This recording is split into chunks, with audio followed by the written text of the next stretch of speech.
अरे आ गई तुम। देखो अच्छे से सफाई करना, बहुत दिनों से यहाँ पर सफाई नहीं हुई है। जी मालिक, मैं अच्छे से सफाई कर दूंगी। माँ, नमस्ते माँ। आप यहाँ पर क्या कर रहे हो, वो भी इस हालत में? केशव बेटा, तू यहाँ रहता है? हाँ माँ, मैं तो यहीं पर रहता हूँ, पर आप यहाँ पर क्या कर रहे हो, वो भी इस हालत में?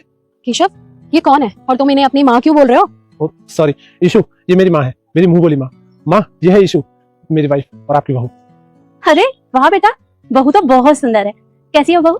ज्यादा ना बकवास करने की कोई जरूरत नहीं है। तुम एक दो कौड़ी की ना झाड़ू लगाने वाली हो यहाँ पे, तो चुपचाप अपने काम पे फोकस रखो। मुझसे रिश्ते बनाने की कोई जरूरत नहीं है, और ना ही मैं तुम्हारी बहू हूँ।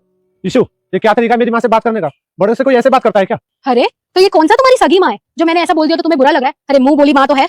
अरे तो तुम्हें पता भी है ये बेशक मुंह बोली माँ है, लेकिन ये ना सगी माँ से भी बढ़कर मेरे लिए।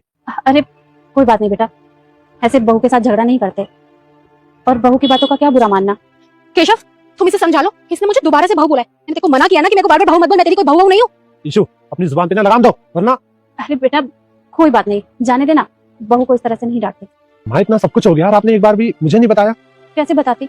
तेरा पुराना घर था ना, वहाँ गई थी मैं तुझे ढूंढने, पर वहाँ उन लोगों ने बताया कि तू अब वहाँ नहीं रहता, और नंबर मेरे पास था नहीं, तो बस इसी वजह से तुझसे बात नहीं हो पाई।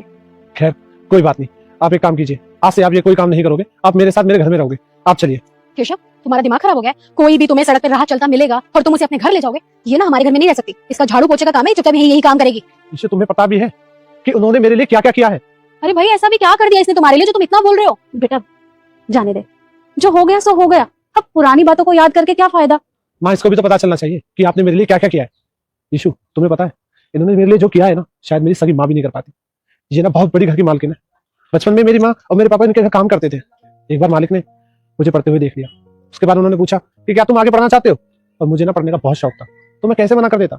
उसके बाद उन्होंने मेरे स्कूल की और हाँ मेरे कॉलेज की भी पढ़ाई का सारा खर्चा उठाया।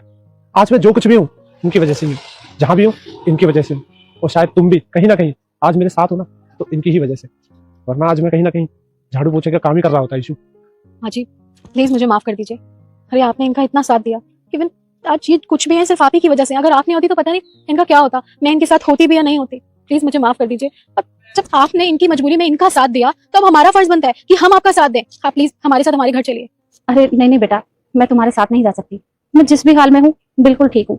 माँ, तो ईशु ने भी कह दिया। देखिए, मैं आपसे हाथ जोड़ता हूँ, हमारा घर आपके बिना खाली है, आपका इंतजार कर रहा है, आप चलिए। देखिए ना माँ, अब तो आपके बेटे ने इतने प्यार से आपको कहा है, अब आप मना नहीं कर सकती। और अगर आप आज हमारे साथ नहीं गई ना, तो हम जिंदगी में कभी अपने आप को माफ नहीं कर पाएंगे, और चैन की नींद भी नहीं सो पाएंगे कभी। प्लीज ये सब रखिए और आप हमारे साथ चलिए। आइए। ये इधर लाइए।